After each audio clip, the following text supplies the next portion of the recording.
What up, mofos?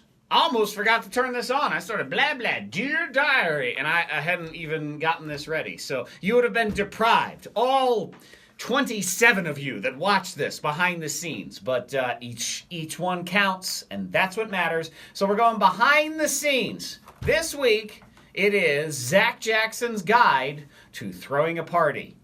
Because y'all need help. I'm here to help. Let's go. Dear Diary, this time of year there's a lot going on, especially when it comes to parties. You get invited to a bunch of them, people host them at their house. It's basically party season. Here's the problem. Most people have no idea how to throw a good party. And instead, you're stuck at some lame get-together with a bunch of people you may or may not even like, and you're just sitting there trying to figure out how early you can leave without looking rude. But don't panic. But do not panic, lame party people. I have great news. I'm really good at throwing parties. So I'm going to try to help the rest of you so you don't have to hear things like, how come nobody's dancing? How come nobody's dancing? Or maybe, are you guys leaving already? At your next get-together. Basically, there are 3 keys to a good party. They aren't even that hard to pull off, and yet people keep screwing them up left and right, and the result is just another boring get-together at Mornin's house. And the result is just another boring get-together at Mornin's house. Side note, there is no Mornin's house. I made it up. So don't be sitting there panicking that I'm talking about your parties, Mornin. Key number 1, food. You would think I wouldn't even have to say this, since eating is pretty much the most basic human primal instinct, but I have been to far too many parties where food consists of 2 sad bowls of chips and a plate with a bunch of burned hot dogs on it. I'm sorry, but if you're going to have people at your house, you gotta feed them. And you gotta feed them better than a 5-year-old's birthday party. And if you can't cook, don't try. Order stuff.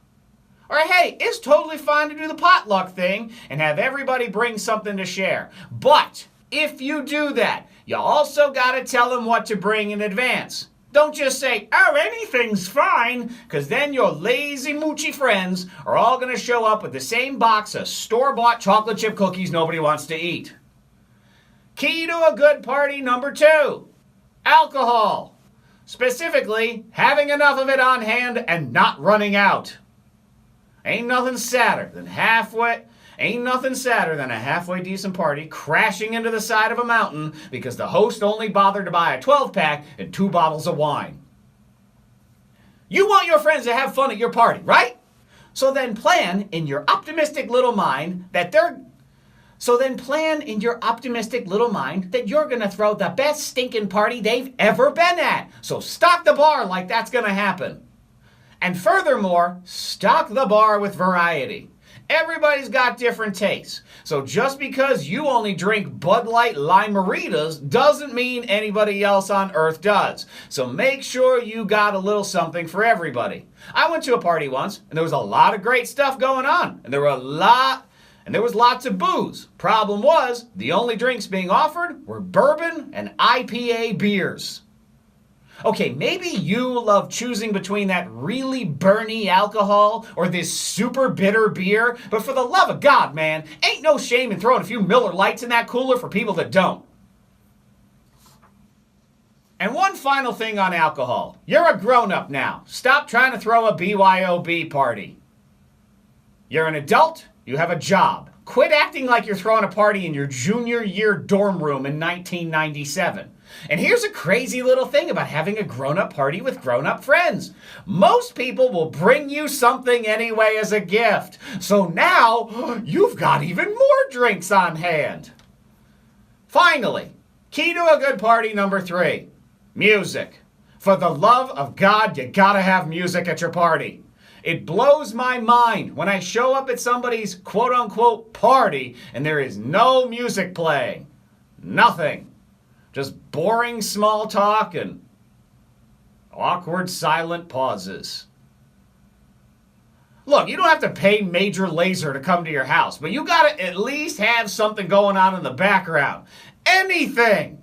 Oh, and when it comes to your music, get a real speaker. Your tiny little $15 Bluetooth speaker is fine when it's just you in the kitchen on a Tuesday night, but you throw 40, 50 people in that room, and you ain't gonna hear jack squat on your sad little sound tube. How come nobody's dancing? Because it sounds like we're listening to music on our phones, that's why. What am I dancing to? The pretend music in my head? The volume control I wish I had? This is why it's 8:30 and everybody's leaving, because your party game is lame. Well, look, I just gave you the keys to success. Follow them, young Jedi, and people will finally look like they're having fun at your house once and for all. Till next time, diary, I say goodbye.